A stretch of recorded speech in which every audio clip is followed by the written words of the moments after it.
Mother-in-law, you're free, right? If you're free, we're having a family gathering, so I'm counting on you for a meal for 20 people. As soon as she said that, my daughter-in-law Nicola started fiddling with her mobile phone, as if she hadn't heard a word I said.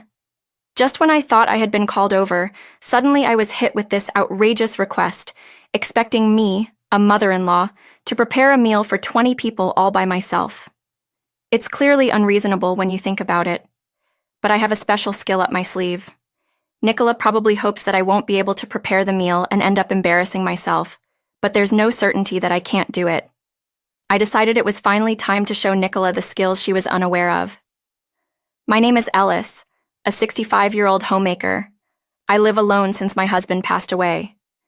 We had one son, Oliver, who has since left home, married, and started his own family. I was genuinely happy when Oliver got married. Nicola seemed like a very sweet person, and I hoped that despite being in-laws, we would get along well. But the reality wasn't so sweet. Ellis, can you come over? I'm swamped with housework. You're free anyway, right? One day while relaxing at home, I received such a call from Nicola. It takes only about a 10-minute walk from my house to Oliver and Nicola's, and we used to interact quite frequently. However, most of these interactions were due to Nicola's unreasonable demands. Didn't you say the same thing last week? Aren't you just being lazy? You are a homemaker, aren't you? Nicola, frustrated by the frequent calls, I retorted sharply. Just come quickly, we're family, right? I'm asking for help, so you should help. You should be thankful I married your son. To which Nicola replied irritably. Nicola's hysterics were nothing new. After Oliver's marriage, Nicola, who I thought was kind and gentle, turned out to be someone who threw tantrums and tried to manipulate situations where things didn't go her way, just like a child who hadn't grown up without changing. Even Oliver was troubled about what to do. No matter how many times I scolded her, Nicola's hysterics only got worse. We couldn't keep enduring such repetitive interactions. But curing hysterics isn't easy, especially if the person doesn't intend to reflect. So when Nicola got angry, I tried not to provoke her too much and make compromises to calm her down quickly. All right, I'll come. Just calm down. Upon hearing my words, really, Ellis, you're so stubborn. You should have just agreed from the start. Nicola sighed. Her tone seemed a bit calmer, suggesting she might be returning to a more peaceful mental state. Honestly, I sometimes wonder why I have to do these things. But since Oliver can't handle Nicola, I have no choice. I took the bare minimum essentials and headed to Oliver and Nicola's house. Upon arrival, Nicola was standing at the entrance with her arms crossed. Aren't you late? You didn't make a detour, did you? She spoke as if to blame me. Indeed, I didn't come straight to Oliver and Nicola's house because it was almost dinner time. I thought of cooking for them and had bought ingredients. It's almost dinner time, isn't it? If you're not in the mood for housework, I thought you might find cooking troublesome too, so I brought some ingredients. I said calmly, trying not to convey any anger. If Nicola got angry, it would be a big problem. Thinking this, I spoke gently. But Nicola's face turned red with anger. Why do you have to do unnecessary things? I didn't ask you to make dinner. Surprised by her sudden complaint, I unintentionally let out a, huh. I was just trying to be considerate and prepare dinner, but what did I do wrong? Unable to comprehend the sheer irrationality of the situation, I tilted my head in confusion. It makes you happy to take over all my tasks, doesn't it? If I lose all my work, Oliver won't need me anymore. I won't have a role as a homemaker. But you seem to struggle with the housework, so don't do things that are unnecessary. I'll make dinner, so throw away those ingredients. Nicola pointed at the eco bag I was holding in my hand. Throwing it away? That's a joke. It is unthinkable to discard the ingredients I had carefully bought. I'm sorry for doing things my way, but throwing them away is... I tried to tread carefully not to upset Nicola further, and spoke with a lowered voice, only to hear her sigh heavily. Well, just for today, I'll let you cook. But make it look like I did it, Ellis. You just watched me cook, okay? So she wants me to cook dinner and let her take the credit. This was utterly unreasonable. As I opened my mouth to object, Oh, Ellis, you don't have the right to refuse. If you don't like it, throw away those ingredients right now. You wouldn't want to waste food, right? I was cornered with her words, ultimately. I couldn't bear to waste the ingredients, so I ended up cooking dinner for Oliver and Nika alone. When Oliver returned home and started eating, tonight's dinner is really good. He praised it enthusiastically. Nicola momentarily looked displeased but quickly put on a smile. Everything went well today. I'm glad you enjoyed it, she said, even though I was the one who made the meal. Nicola took all the credit. I was furious but knew that correcting Nicola's words would cause a huge scene. So without denying Nicola's words, "Well done, Nicola," I could only compliment her. The relationship with Nicola continued to deteriorate over a long time. Being treated like a servant had become the norm. My physical and mental health began to suffer, and I often felt unwell. I knew I had to change this relationship soon, but I had no idea what to do. Then one day, an opportunity came early in the morning. "I need you to come over right now," Nika called me, rubbing my sleepy eyes. I went to Oliver and Nicola's house, only to be met with an unbelievable request. "Ellis, you're free, right? If so, can you cook a meal for 20 people for a family gathering?"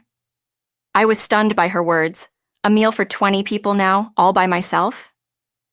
According to Nicola, today was a day for a meal with 20 of her relatives at their house, but she hadn't prepared anything and realized on the day that she couldn't prepare the meal. So, I was the chosen one. Just me. "Aren't you going to help, Nicola? I'm busy. I have to do my makeup and all. You can handle the meal instead today, Ellis. Who cares about someone gloomy like you?" I felt infuriated by her demeaning attitude. I had been silently tolerating Nicola's behavior to avoid troubling Oliver, but this was too much. Reaching my limit, I decided to start my revenge. "Understood. I'll use the kitchen." When I meekly agreed, Nicola smiled contentedly. "Good to hear you are obedient today. If only you were always like this." She left those words and lounged on the sofa, starting to play with her mobile phone. It seemed she had already prepared to welcome the 20 relatives no matter what I said. Nicola wouldn't listen, but having already agreed, I couldn't bring myself to refuse. Nicola probably thinks I can't make a meal for 20 people and will end up embarrassing myself. But sorry, I can't let things go her way so easily. When I entered the kitchen, I found that Oliver must have bought all the necessary ingredients for a meal for 20 people. While I looked at the ingredients, I quickly planned a menu. Actually, I used to be an elementary school lunch lady. I was accustomed to making lunch for nearly 1,000 people in the cafeteria, so I was quite experienced in preparing large quantities of food quickly. For a meal for 20 people, even if I had to plan the menu, I could finish it by noon if I started now. According to Nicola, the relatives wouldn't arrive until the evening, so I had some time to relax. Once I had a rough idea of the menu, I started cooking each dish, making sure it was cost-effective, yet not too shabby in appearance. Having been a school lunch lady, I often ended up cooking more than a single person could eat. Even when I was just making a regular meal, preparing a meal for 20 was almost too easy for me, and I genuinely enjoyed the cooking process. Sometimes Nika would come to check on me. "Are you getting emotional? Just give up already. It's impossible to cook for 20 people, you know. Or maybe the relatives would be happier with fancy steaks than a meal from Elis. Don't get your hopes up." Her harsh words didn't bother me at all as I was absorbed in enjoying my cooking. Nicola's words were like a fly bite, insignificant. I could feel Nicola's mood deteriorating, perhaps frustrated that her words didn't affect me. In the past, I would have immediately apologized to Nicola and tried to cheer her up upon noticing this, but not anymore. I had decided to thoroughly turn Nicola's world upside down. Imagining the pain that awaited Nicola in the future, a smile crept onto my face. As the time passed, Nicola's relatives began to arrive. Although Nicola herself had a rather unfortunate personality, her relatives seemed decent enough, and some even offered to help when they saw me working in the kitchen. "Would you like some help?" they asked. Every time I received such kind words, Nicola would glare at me as if to say, "Don't accept their help." "I appreciate your offer. Please look forward to the meal." I bowed my head politely and said, "We are looking forward to it." I received warm words, despite being treated terribly by Nicola. I had no grievances against her relatives. I put extra effort into the cooking to make sure they enjoyed their meal. When most of the required dishes were done, and I checked the time, it was still a bit early for dinner. Since I had some spare time, I decided to make a simple dessert. There were children present at today's gathering, after all. My favorite since childhood, crème brûlée. The spectacle of caramelizing the sugar with a burner right before serving is something you don't see every day, and had always fascinated me as a child. I was sure they would enjoy it. As I started on the dessert, Nicola appeared in the kitchen. "Aren't you done yet with dinner? Isn't it a bit late?" Nicola laughed, looking down on me. She probably never expected that I had already finished the main dishes and was making dessert. "It's still early for dinner, isn't it? Can't you wait quietly a little longer?" I declined, and Nicola, seemingly displeased with my attitude, confronted me. "If you can't do it, just say so. The relatives seem concerned about you. Please don't ruin this gathering." "Don't worry, it's not impossible. I'll finish everything and serve the meal." Annoyed by her constant interference, I responded slyly, prompting Nicola to pout and leave the room. She couldn't throw a fit in front of the relatives. With a bit of leeway, I looked into the living room and saw Nicola, completely different from her usual self, smiling and chatting amiably with the relatives. Her true nature was clearly hidden in the midst of all this. Oliver, who must have been at work today, returned home. Upon noticing that I was preparing everything alone in the kitchen, he immediately called Nicola over. "What's going on here? Why are you relaxing while Mom is doing all the work? Isn't that strange?" he questioned her. But Nicola, without losing a smile, replied, "Ellis wanted to do it, so I'm letting her. Besides, I'm busy with the relatives." However, to be honest, it seemed more like the relatives were entertaining Nicola than the other way around. Nicola was the one doing all the talking, and the relatives were merely nodding along. They even ran out of drinks, and I had to offer to get more because Nicola did nothing. It could hardly be called hosting. Oliver, holding back his anger, said, "Mom, aren't you tired? I can't do much, but let me help you." Then he asked me, but the cooking was almost finished, so I replied, "Thank you, but I'm fine. It will be ready soon." Both of them looked surprised. It was understandable. Making a meal for 20 people alone is an odd task. Most people would have given up from the start, but I kept pushing through. From early morning until now, it was all about cooking, cooking, cooking. Even though I was getting tired of it, I still had enough enthusiasm to enjoy it. In doing so, I realized once again just how much I love cooking, and was even thankful to Nicola for giving me the opportunity to discover that. Just wait a bit longer. I need to make sure the relatives are well taken care of too. I hurried them along, and Oliver returned to the living room with Nicola. Seeing them off, I proceeded to the final touches of the meal. Me done, finally.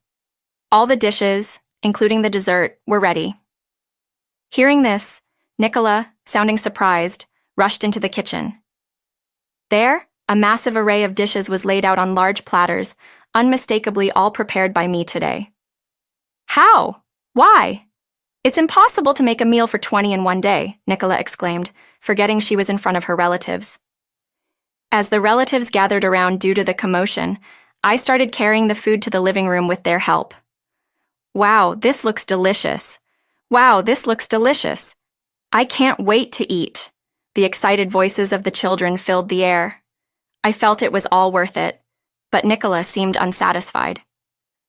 "The taste is more important than the look. I'm sure it's not that good since it was rushed. Should we order delivery?" She said this frantically to the relatives. Clearly, she couldn't accept the praise my cooking was receiving. It was terribly unfair of her to judge my cooking as good-looking, but probably bad-tasting without even trying it. Apparently, I wasn't the only one who thought so. "Nicola, it's not nice to say that when someone has cooked for us.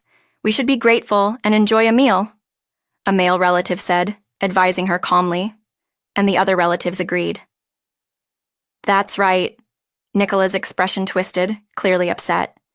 I secretly felt a bit pleased seeing that. Eventually, Oliver suggested, "Let's eat then," and everyone except Nicola took their seats. Nicola seemed too frustrated to move, but I wanted to taste my cooking, so I excused myself and sat down first. Everyone picked up their forks and started on the dishes. If one person said, "This is delicious," others joined in, saying, delicious, delicious, and enjoying the meal. Seeing this, I felt it was all worth the effort and sighed in contentment. Suddenly, Nicola exclaimed, "Wait a minute. I suspect that meal might be poisoned. Ellis always harasses me. I asked her to cook today as a revenge. I thought she would refuse, but she made it. So normally there must be something fishy." Everyone, including myself, was shocked by such an outrageous accusation. Poison in the food? That's impossible. After all, I had been cooking in this house without going shopping, so if there was poison, it would imply that this house, which had the poison in the first place, was the problem. To accuse someone's cooking of having poison is just too much. You don't like me. It doesn't mean you should say such things. I sighed as I said this, and Nicola angrily retorted, "But Ellis is always mean. It's not normal for someone like you to quietly cook. I haven't been mean at all. It's just you who has made me your enemy for no reason. Stop making baseless accusations. Besides, the food will get cold. Why don't you eat if you're going to?" My words seemed to irritate Nicola even more, and she continued to complain. It was so bothersome that it was nothing but a nuisance. Oliver frowned in concern, and even the children could tell something was off. "Aunt Nicola, what's wrong?" her niece asked, judging the atmosphere to be quite poor. I noticed the food was starting to dwindle, the children's pace of eating slowing, so I announced, "We also have dessert, the unbaked cran brûlée from the fridge," lighting up the children's eyes. Borrowing a gas burner from Oliver, I caramelized the top, eliciting wow from everyone. The mood was lifted, seeing this. Nicola realized she couldn't do anything more, and just sat down on the spot, but the relatives didn't seem to care about Nicola's behavior, focusing on "this is delicious" and "that's tasty," enjoying the meal. Nicola, feeling utterly defeated and likely overwhelmed by embarrassment, soon retreated to her room. No one, not even her parents who had attended the dinner, seemed concerned or bothered to check on her. Honestly, it felt like just desserts. The dinner was a huge success. However, Nicola's attitude towards me worsened, constantly coming over to say terrible things. Her behavior escalated, and even Oliver, who had sensed the tension between us, felt it was too much. Eventually, Oliver and Nicola divorced, and the house became Oliver's. Nicola went back to her parents' house, but they were furious with her and didn't let her in. Now, Nicola lives alone in an old apartment, making ends meet with a part-time job. As for me, I sold my old house and moved in with Oliver. Awakened by the joy of cooking, I started a cooking class surrounded by students. I'm living a happy life. Dealing with Nicola was honestly tough. It was stressful, and being burdened with all the housework was unbearable. Having my efforts taken for granted was unpleasant, but the meal I spent a whole day making to thwart Nicola brought me happiness. Thinking about it, I feel proud of myself for continuing to cook earnestly. I will keep making many more dishes, always putting my heart into each one, sincerely engaging with cooking, sincerely engaging with cooking, sincerely engaging with cooking. All right, everyone's presentations are done. Nick, the manager, said as he tried to move the discussion forward. "Excuse me, I haven't. I recently found out something." Nick interrupted me and began to speak. "There's apparently someone in this department who didn't graduate high school and is just a part-timer. Meetings should be for employees only." Absolutely right. His lackey, Mike, of course, agreed with Nick. "I'm leaving." After leaving the meeting room, I started to shut down my computer. I noticed that an email had arrived, not in my personal inbox, but in the company's shared email. Thinking, there's no point in speaking up, no one will listen, I went home quietly. The next day, I heard a commotion from Nick's desk. He was staring at his computer screen, his face pale. "Nick, is something wrong?" Mike looked at the screen with him. And he turned even paler than Nick. Why is he so angry? Knowing the reason for Mike's distress, I thought to myself, serves them right. My name is Adam. My mother passed away when I was in the 9th grade, and I was raised by my father. Well, you could hardly call it being raised. After my mother passed, my father changed. He drowned his sorrows in alcohol, and though he still went to work, he squandered our living expenses on horse racing. Because of that, I had to start working part-time as soon as I entered high school. Every month, I went to the convenience store with bills in hand that couldn't be auto-deducted from my father's account. Even though I endured it because I didn't want to be alone, I reached my limit in my second year of high school and dropped out. I found a live-in job at a distant inn. Thank you for everything. The day I left home, my father, still staring at the TV, spoke. Take care. That was our last conversation. Back then, 18 wasn't the age of majority, so I needed my father's permission to work, and I couldn't hide my place of employment. Yet, my father never visited me even once. I kept working just to survive, and before I knew it, I was 42. Years of hard work paid off, and I was transferred to the headquarters. I was thrilled to be recognized by the company, as I thought I'd be working in the field until retirement due to my lack of formal education. Listen up. Our work can change the future of our employees. Don't drag us down. On my first day after the transfer, Nick, dressed in an expensive suit, spoke sternly. There was a reason for this. Our inn was located in a prominent tourist destination, known so well that everyone in the state could sing its commercial jingle.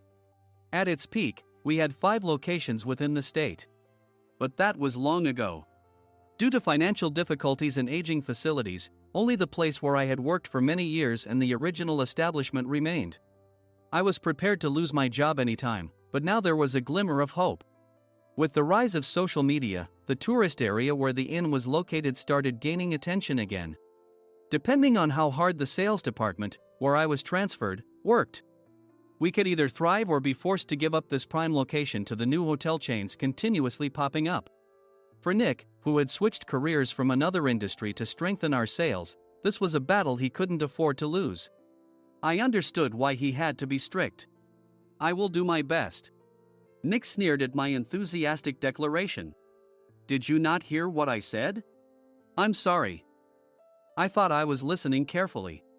Out of habit from years of customer service, I apologized reflexively, though I had no idea what had offended him. Someone was watching me with a smirk. In this department, there are those who are expected to excel and those who have been shoved here because they have nowhere else to go. You are the latter. It was Mike, the section chief. He's 7 years younger, at 35. But he was called to headquarters much earlier than I was and had been moving around within the headquarters ever since. I'm not jealous, but I can't accept that he's my boss. Graduating from a prestigious university, he has an unusually high pride and caused many problems as a newbie, making things very difficult for me when I was the front desk leader.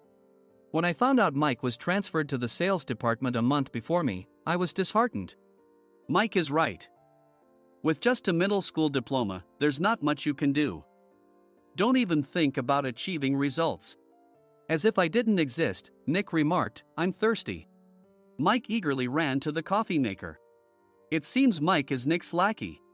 I regretted being happy about my transfer to headquarters, wishing I had stayed on site forever. Send a direct mail to every company on this list by the end of the day.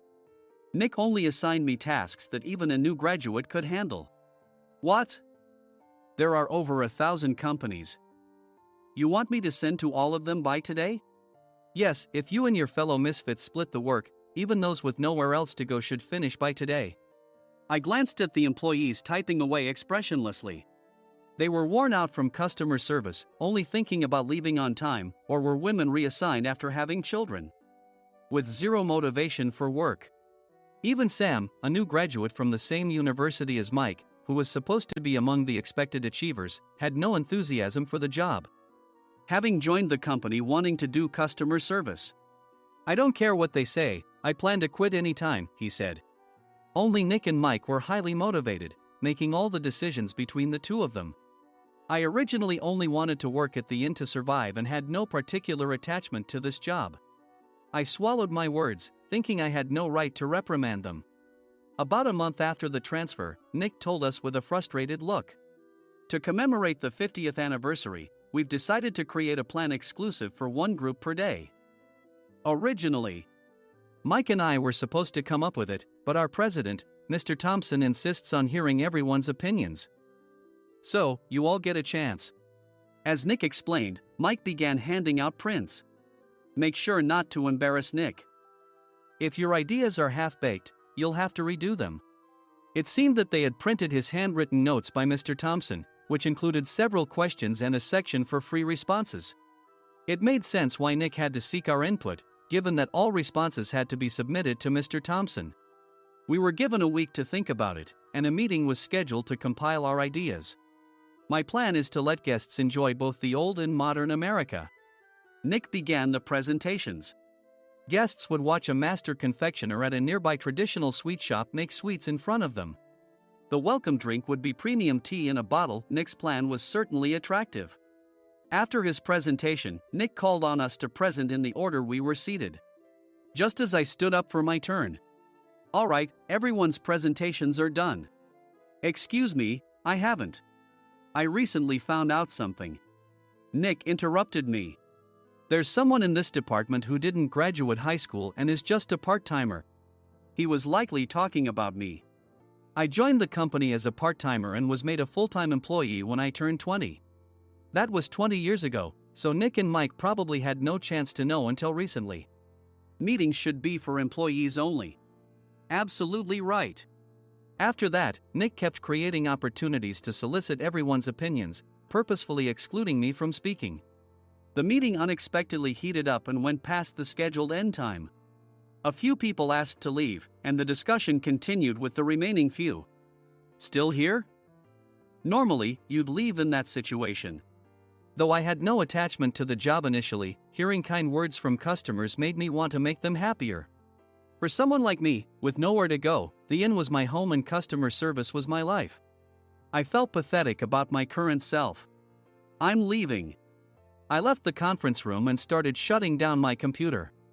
I noticed an email had arrived, not in my personal inbox, but in the company's shared email. Thinking no one would listen to what I had to say anyway, I quietly went home. The next day, while preparing the DM as instructed, I heard a commotion from Nick's desk. In his haste to stand up, he hit his knee on the desk. He stared at his computer screen, his face pale. "Nick! What's wrong?"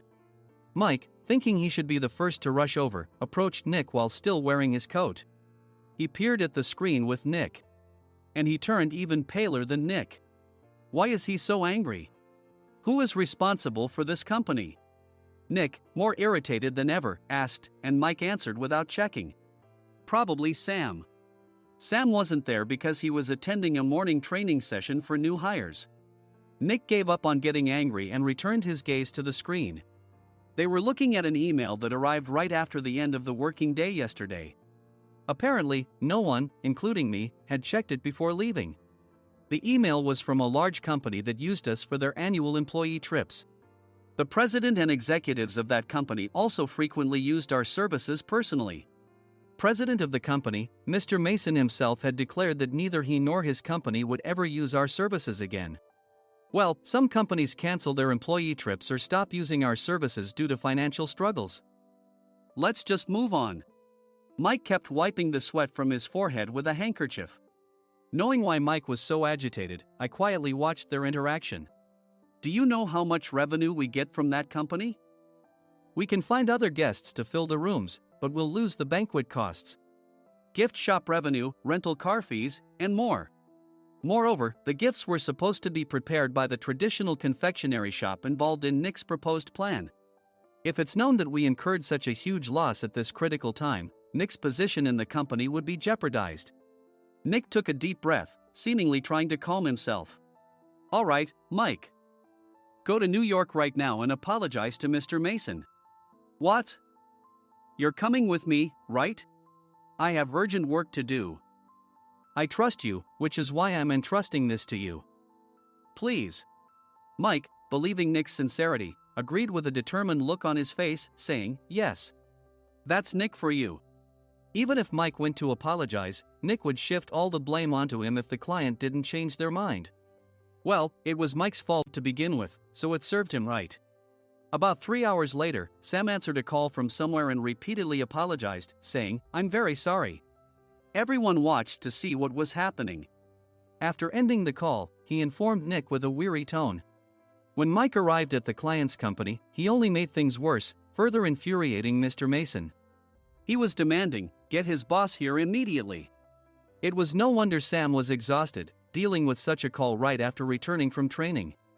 "What is that idiot doing?" "All right, Adam, you're coming with me." If sacrificing Mike didn't work, then I must be next. Normally, I'd want to refuse at all costs, but I saw an opportunity in this situation. If I can be of assistance, I'd be happy to join you. I immediately followed Nick, and we flew to New York. When we introduced ourselves at the reception, it became clear how serious the situation was, as the receptionist personally escorted us to the president's office. Angry voices leaked through the door, making both Nick and me uneasy. "Excuse me. I'm Nick, the supervisor. I understand my subordinate has caused you trouble, and I deeply apologize." Nick, with his experience in the corporate world, knew enough to offer an apology before excuses. However, his customer service skills left much to be desired. I sighed as I saw Mike trembling like a small dog in the corner of the room. "What kind of training are you giving your subordinates?" Mr. Mason glared at Nick with a red face. The intensity of his gaze made even Nick take a step back. Regrettably, I joined this company only 2 years ago and was unaware of Mike's issues. I should have identified his shortcomings sooner. Indeed, I should have realized sooner. No sensible person would come to apologize and then give a lengthy presentation on the drawbacks of not using their in. Nick froze, his mouth slightly open. Suspecting the worst, I picked up the documents that had fallen to the floor. It seemed Mike hastily prepared these documents on the plane, listing the disadvantages. Disadvantage 1: if you change the venue for the company trip, employees might suspect it's for cost-cutting reasons, leading to a negative impression. Reading it aloud half-jokingly, Nick snatched the papers from my hand and checked the contents with a furious expression. Among the stack of documents was a receipt from a nearby convenience store's copy machine. I felt a pang of dread, hoping he hadn't shown the receipt as well. What do you think he said when I asked what kind of nerve he had to do this? I'm very sorry." Faced with the dire situation, Nick must have thought there was nothing left to do but apologize. In a voice smaller than I'd ever heard from him, he uttered words of apology. He said, "I'm a Harvard graduate. I don't believe I said anything wrong." "Mike, what have you done?" Forgetting his plan to pin the blame on Mike, Nick yelled loudly, even in front of Mr. Mason.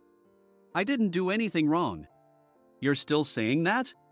Look at him." Mike pointed at me with a shaking hand. "I was assigned to headquarters in my 20s and now I'm a section chief.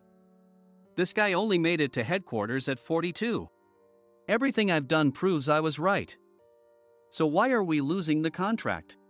Having said his piece, Mike collapsed to the floor. "Of course. You were sent there because you had nowhere else to go." Mike never expected to hear such words from someone he looked down upon. He lunged at me, and Nick hurriedly stepped in to stop him. "Mr. Thompson told me Mike is a quick thinker, and to take good care of him." There's no way he was pushed aside. "Don't make things worse here. He didn't say quick thinker, he said only quick-witted, didn't he?" I don't remember that part." I recalled the many troubles Mike caused when he was a newbie. When Mike was on the front line, his pride was so high that he never apologized to customers. Customer service, especially in our job, doesn't work alone. It brings both good and bad situations. If the front staff or housekeepers made mistakes, or the cleaning company didn't properly clean a room, one had to apologize to the customers regardless of personal fault. Mike, in such situations, would never apologize, insisting he wasn't at fault. This often angered customers, and as the front desk leader, I frequently had to apologize on his behalf. He caused complaints and disrupted operations, which is why he was quickly moved to headquarters. In departments where he didn't interact directly with customers, his quick thinking was beneficial and things went well. But it seemed his flaws were starting to show. Corporate reservations are supposed to be entered into the system by the sales representative. But a quick check yesterday revealed that more than 10 items were missing from the client's reservation. The handover document clearly stated what needed to be prepared. Why didn't you enter it into the system? Why do we have to give them special treatment? Filling rooms near the banquet hall, setting up all the food in advance. Specifying the brand of wine, they're too demanding. No wonder he always angered customers, I thought, feeling a headache coming on. Grouping them in rooms near the banquet hall is for our benefit too. It makes it easier for the staff to set up beds and serve breakfast since everyone's schedule is synchronized. As for the other requests, Mr. Mason suggested them to lighten our load. I didn't know that. Nick finally seemed to realize that Mike was the one who had angered the client. What did you say to them? I just told them we wouldn't give them special treatment anymore. We shouldn't waste effort on things that don't bring in money. I was utterly exasperated at his lack of understanding of customer service. Of course, we shouldn't comply with unreasonable demands. But carrying over successful practices from past stays makes customers feel remembered and enhances their experience. Good memories encourage repeat visits. That's part of our job. I looked down at Mike, who was sitting on the floor. In our job, nothing is a waste. Mr. Thompson likely moved you to the sales department, hoping you'd finally understand this. How do you think he feels now that you've failed to meet his expectations? Mike, tears in his eyes, fled the president's office. I was amazed he still hadn't apologized. You have it tough, Adam.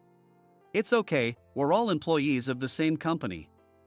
I deeply apologize for this disrespectful incident. Especially after all the care you've shown us. If it weren't for you, Adam, I really would have stopped staying here. When I heard you were moving to the sales department, I was willing to reconsider if you handled it. Seeing us talk so amicably, Nick's face contorted. Do you two know each other? Adam's service is excellent. I always requested him specifically. Normally, we don't accept specific staff requests, but we made an exception for Mr. Mason, adjusting my shifts accordingly. He had personally stayed at our hotel just before my transfer, and during casual conversation, I mentioned, I'm moving to the sales department soon. If I hadn't told him then, things could have been much worse. Please continue to take care of us. I look forward to it. On the return flight, Nick awkwardly offered me a can of beer. It's still working hours. Of course, I had no intention of forgiving him for a single beer. Nick might try to pin everything on Mike and avoid any consequences. While pondering this, a startling fact came to light. Nick, the tea bottles for the plan have arrived. I handed Nick a bottle labeled with our inn's name. They look good. What are you talking about? These are plastic bottles. I had assumed we would use the trendy, high-end bottling tea. But what arrived were ordinary plastic bottles of tea with customized labels. The only unique aspect was the label, which had the inn's name, making it look customized. Upon further investigation, I discovered that a substantial amount of money was set to be paid to the tea company. It was priced like bottling tea. Does this plastic bottle really cost $100 each? The tea inside is specially blended for us. The extra cost is for that. Wouldn't it be better to use another tea company? Or is there a specific reason we must use this one? As Nick continued to make excuses, I showed him a printed email. I informed the tea company's president, Mr. Mitchell, that we discovered irregular payments and he confessed. He said you two were high school classmates and planned to split the extra money. That idiot. Why did he confess? That's not important. You should worry about yourself, this could turn into a police matter. Opening the bottle cap, I suggested. How about calming down with this tea? It supposedly has a relaxing effect. Nick drank the tea frantically. In the following days, decisions were made about their fates. Mike was reassigned to the General Affairs Department, with no chance of transfer or promotion, as per Mr. Thompson's orders. As for Nick, since the payment to the tea company hadn't yet been made, he narrowly avoided legal trouble. Instead, he was encouraged to leave the company, and to avoid further complications, Nick submitted his resignation. Rumor has it that connections between HR departments have made it difficult for him to find new employment. Even though it was good to have those two gone, something unexpected happened in the sales department. Everyone became motivated and united in refining the 50th anniversary plan. In the end, my plan was adopted. We collaborated with the Tourist Information Center to provide personalized guides. The plan, tailored to the number of guests, was truly special for the 50th anniversary. Hey, is Adam's family coming to stay? I immediately booked that special plan for my family. Sam noticed it on the reservation list and quickly picked up on it. Yes, I'm inviting my father. That's great. I might invite my parents too. I lacked the courage to face my father just as Adam. But here, with the confidence Mr. Mason praised, I felt ready. The 50th anniversary plan was a perfect opportunity to reconnect with my father. I hoped to bring back the days when we could laugh together as we once did.